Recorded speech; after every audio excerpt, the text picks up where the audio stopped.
আমি একটা গল্প শেয়ার করতে চাই। এই গল্পটা আমার 5-6 বছর আগে একটা ইউটিউব ভিডিওতে দেখেছিলাম, যেটা আমার লাইফকে অনেক ইন্সপায়ার করেছিল। তখন আমি কেবল 10 মিনিট স্কুলের জার্নিটা শুরু করছি।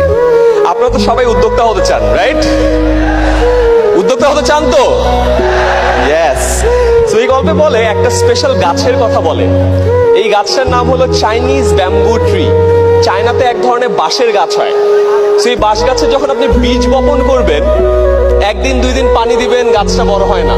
1 মাস 2 মাস পানি দিবেন, গাছটা বড় হয় না। সার দেন, যত্ন করেন, কোনোভাবেই গাছটা বড় হয় না। 1 বছর বীজ থেকে চারা গাছ অঙ্কুরিত হয় না। 2 বছর, 3 বছর, 4 বছর পর ফাইনালি ওই বীজ থেকে অঙ্কুরিত হয়ে চারা গাছটা মাটির উপরে ওঠে।